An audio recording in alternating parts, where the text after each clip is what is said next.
دیکھیں یہ غامدی صاحب نے بات کی ہے کہ تراویح تو اسلام میں ہے ہی نہیں ہے، تو حضرت عمر نے شروع کی ہے. حضرت عمر نے تراویح شروع کی ہے، جس طرح سے شروع کی اس سے پہلے ہمیں ابو بکر کے دور میں یہ نہیں ملتی. اور نبی صلی اللہ علیہ وسلم نے بھی ختم کی ہے تراویح، 3 دن پڑھائی، اس کے بعد آپ نے کہا کہ یہ فرض نہ ہو جائے. حضرت عمر نے شروع کی. یہیں سے ہمارا بھی اہل حدیث سے اختلاف بھی اسی بیس پہ شروع ہوتا ہے. ہم یہ کہتے ہیں کہ اگر آپ نے تراویح کو ماننا ہے حدیث کی روشنی میں، تو حدیث میں تراویح کا ثبوت نہیں ہے بلکہ تراویح کی نفی ہے. 3 دن پڑھ کے آپ صلی اللہ علیہ وسلم نے اس کو کیا کر دیا؟ ختم. تو آپ بھی ختم کریں. سمجھتے ہیں نا؟ آپ ایک بھی رکعت نہ پڑھیں. انہیں تہجد ہے 8 رکعتیں اخفل طریقے سے انفرادی جو جتنی پڑھنا چاہیں. اور اگر آپ عمر رضی اللہ تعالیٰ عنہ کے عمل کو بیس بناتے ہیں تو پھر عمر رضی اللہ تعالیٰ نے 20 پڑھی ہے، 8 نہیں پڑھی ہے. 8 کے بارے میں جو موطا کی روایت ہے وہ ضعیف ہے، اور اس کی 2 دلیلیں بہت مضبوط ہیں. نمبر 1، موطا امام مالک کی تصنیف ہے. امام مالک خود بھی 8 کے قائل نہیں ہے، وہ تو 20 سے بھی زیادہ کے قائل ہے. اور کیوں قائل ہے؟ اصل میں تو وہ بھی 20 ہی کے قائل ہے، لیکن 16 رکعتوں کے کس بیس پہ قائل ہے وہ ایک الگ بحث ہے، وہ بھی ہمارا ہدف نہیں ہے. باقی تینوں امام 20 کے قائل ہے. تو حضرت عمر کی یہ جو 8 رکعتوں والی روایت ہے، پہلی بات تو یہ کہ امام مالک نے مالکی مذہب میں بھی فتویٰ 8 پر نہیں ہے، تو وہ کیوں اپنی کتاب کو چھوڑیں گے؟ اور سند کے لحاظ سے وہ مسترب ہے. اس کا استراب کیا ہے؟ جو سند مسترب ہوتی ہے نا، اگرچہ وہ راوی ثقہ بھی ہو، لیکن مسترب سند راوی کا استراب ہے نا، وہ ایک بیان پہ ٹکتا نہیں ہے، تو استراب کی بیس پہ بھی حدیث ضعیف ہوتی ہے. لہذا بہت سارے محدثین نے اس کو مسترب کہہ کے اس حدیث کو رد کر دیا ہے. اور تیسری زبردست دلیل یہ ہے کہ اگر حضرت عمر نے 8 شروع کی ہوتی، صحابہ تابعین میں ہمیں کسی رمضان میں 8 رکعت کوئی پڑھتا ہوا تو نظر آتا نا. کوئی ایک ضعیف روایت بھی نہیں ہے بصرہ میں، کوفہ میں، دمشق میں، شام میں، ملیشیا میں، کہیں بھی اس دور میں کسی صحابی یا تابعین نے 8 رکعتیں پڑھی ہو. 16، 20، 24 اتنی ملتی ہے ہمیں. 16 کم سے کم 16 ملتی ہیں، ورنہ زیادہ میجورٹی تو 20 پڑھتی ہے. وجہ کیا ہے؟ ان سب نے اس میں کس کو فالو کیا؟ جب تراویح انہوں نے حضرت عمر سے لی ہے تو رکعتیں بھی کس سے لی؟ حضرت عمر سے لی ہے انہوں نے. تو امام شافعی جو انہوں نے کہا میں نے اہل مکہ کو 20 رکعتیں پڑھتے ہوئے پایا، امام ابو حنیفہ نے اہل کوفہ کو، جو صحابہ تابعین سے جو نمازیں منقول ہو کے آئی ہیں، صحابہ سے بھی ہمیں تابعین سے بھی یہی ملتی ہے 20 رکعتیں. تو اس لیے ہمارا پہلا سوال تو اہل حدیث سے ہے کہ یہ کیا بات ہے؟ آپ بخاری کی 8 رکعتوں والی حدیث پیش کرتے ہو نبی رمضان غیر رمضان میں 8 پڑھتے تھے، تو نبی کے عمل کو فالو کرنا ہے تو نبی نے تو 3 دن پڑھ کے کیا کر دیا؟ ختم کر دی نا. تو پھر ختم والی حدیث ابھی تو پیش کرو نا، پھر آپ کیوں پڑھ رہے ہو؟ اور اگر عمر کو لینا ہے تو پھر پوری بات عمر کی لو نا. جماعت بھی آپ نے عمر سے لی تو رکعتیں بھی آپ کس سے لو؟ حضرت عمر سے لو. اب یہاں تک تو اہل حدیث کا جواب ہو گیا. اب ہمارا سوال جو غامدی صاحب کا سوال ہے کہ یہ تو نبی نے پڑھ کے چھوڑ دی تھی، نبی سے تو ثبوت ہی نہیں ہے، یہ تو حضرت عمر کے لحاظ یہ سرے سے نماز ہے ہی نہیں. ہم کہتے ہیں آپ نبی کے عمل کو دلیل بنا رہے کہ نبی سے ثابت نہیں ہے، بلکہ نبی سے چھوڑنا ثابت ہے نا آپ صلی اللہ علیہ وسلم سے. تو نبی کے عمل کو اگر آپ دلیل بنا رہے ہو تو نبی کے قول کو کیوں دلیل نہیں بنا رہے؟ علیکم بسنتی وسنت الخلفاء الراشدین المہدیین، میری اور خلفائے راشدین کی سنت کو فالو کرو.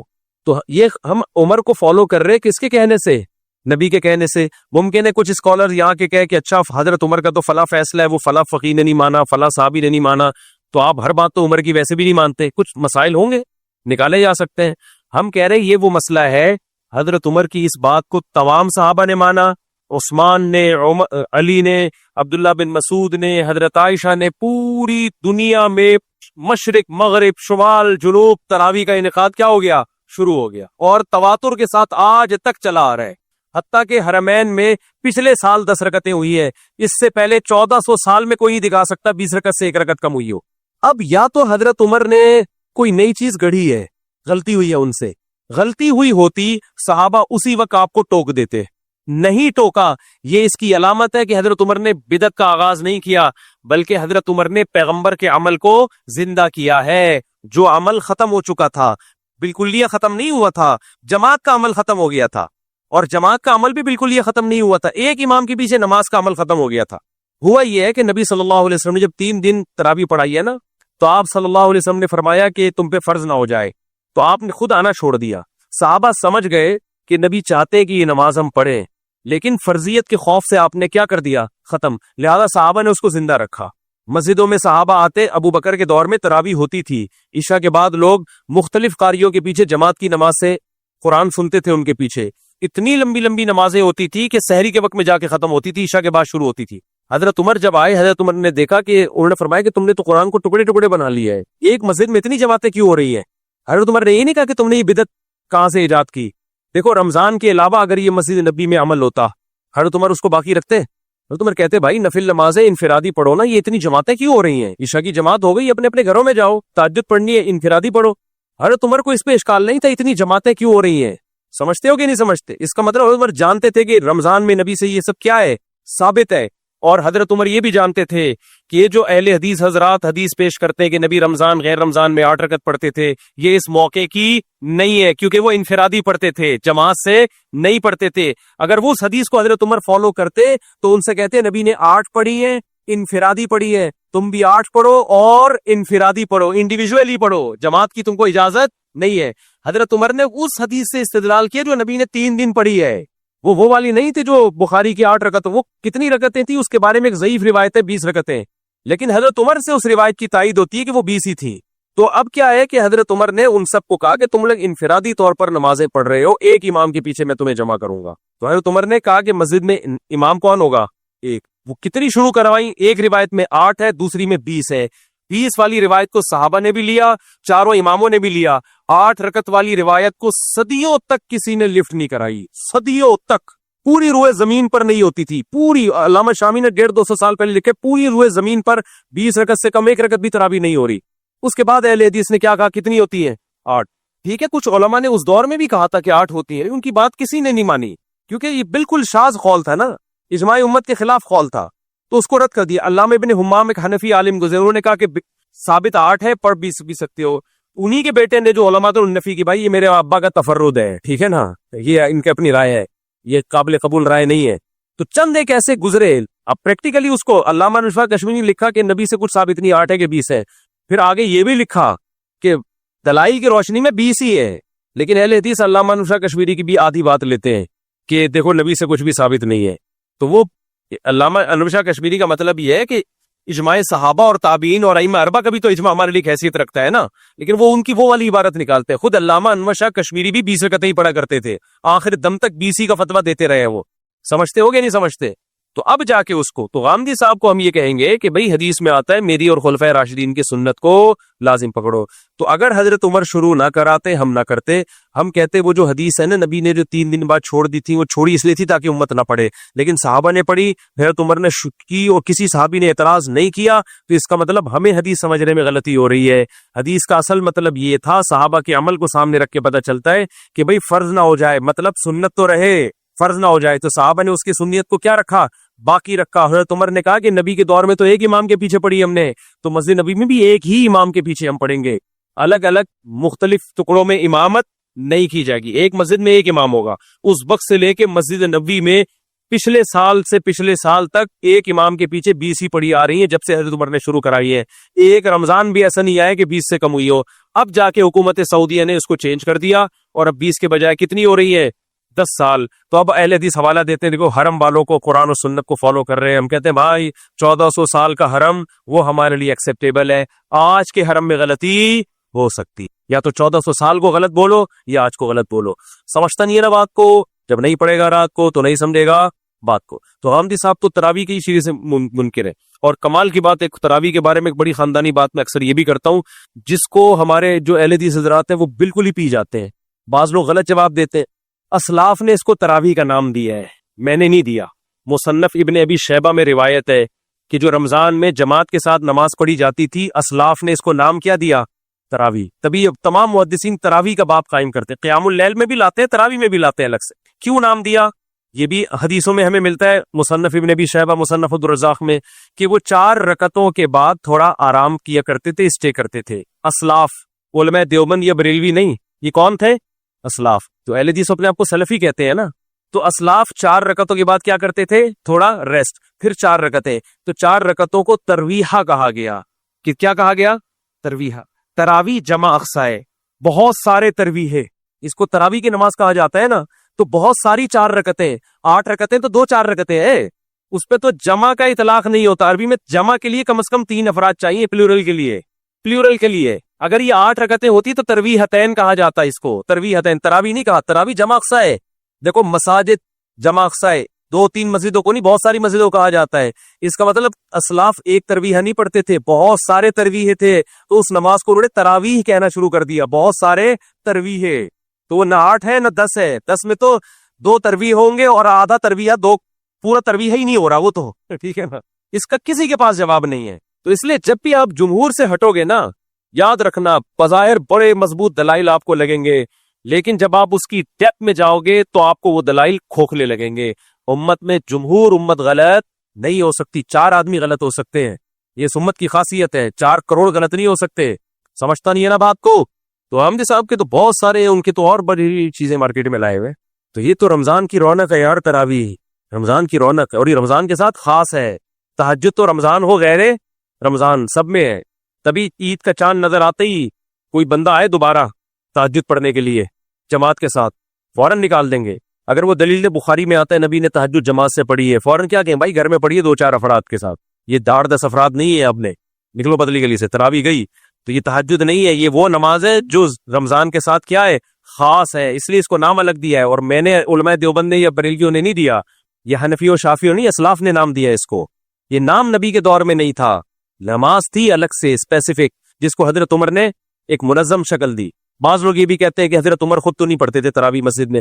حدیث میں آتا ہے حضرت عمر مسجد میں نکلے اور بڑی خوشی کا اظہار کیا، فرمایا واللتی تنامون عنہا افضل مما تقومون، بس دیکھا چلے گئے، اور فرمایا کہ جس نماز سے تم غافل ہو وہ اس سے افضل ہے جسے تم پڑھ رہے ہو. تو ہم کہتے ہیں کہ حضرت عمر خود حافظ قرآن تھے.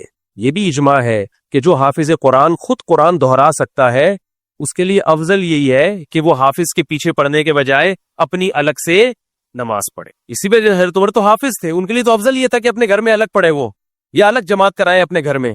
تو ہم تو غیر حافظوں کو کہہ رہے ہیں کہ مسجد میں تمہیں حافظ نہیں ہو تو حافظوں کے پیچھے پڑھ لو.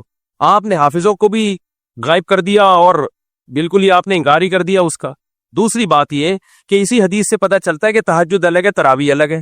تبھی حضرت عمر نے کیا فرمایا، واللتی تنامون عنہا افضل مما تقومون، جس نماز سے تم غافل ہو، جو نماز تم پڑھ رہے ہو تو جس سے تم غافل ہو وہ اس سے بھی زیادہ افضل ہے. کیا مطلب تہجد اس سے بھی زیادہ افضل ہے. اس کو حضرت عمر تہجد کو تراویح سے کیا کر رہے ہیں، بولو نا، الگ کر رہے ہیں، اور یہ کہتے ہیں کہ تہجد تراویح ایک ہی ہے. تو اس حدیث سے تو پتہ چل رہا ہے کہ تہجد الگ ہے، تراویح الگ. اب یہاں ایک سوال پیدا ہوتا ہے، اتنا تو پتہ چل گیا کہ تہجد افضل ہے، تراویح کیا ہے، بولو کم افضل ہے.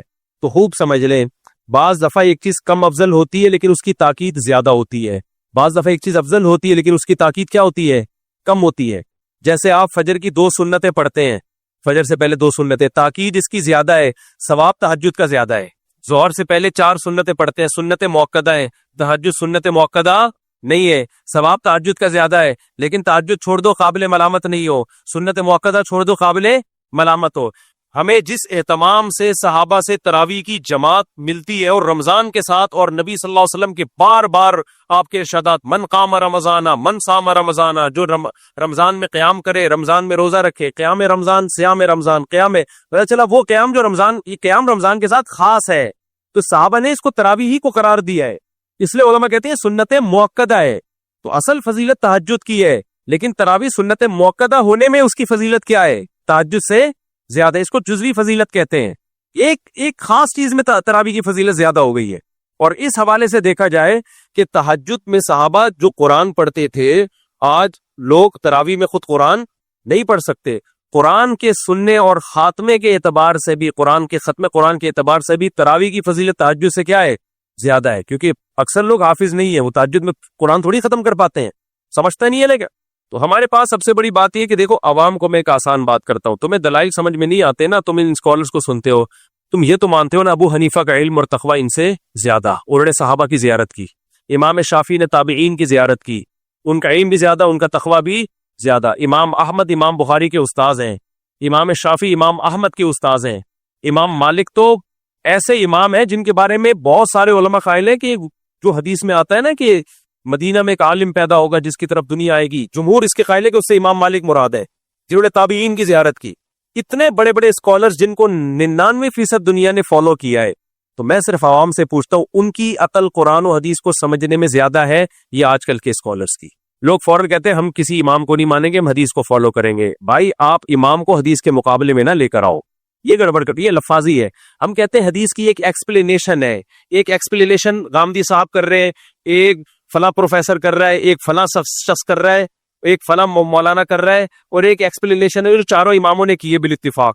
تو ہم اس عوام کو کہیں گے اس ایکسپلینیشن کو مانو جو چاروں امام کر رہے ہیں، ان کے فالوورز بھی زیادہ اور اس دور میں فالو کیا جب علم کا دنیا میں غلبہ تھا.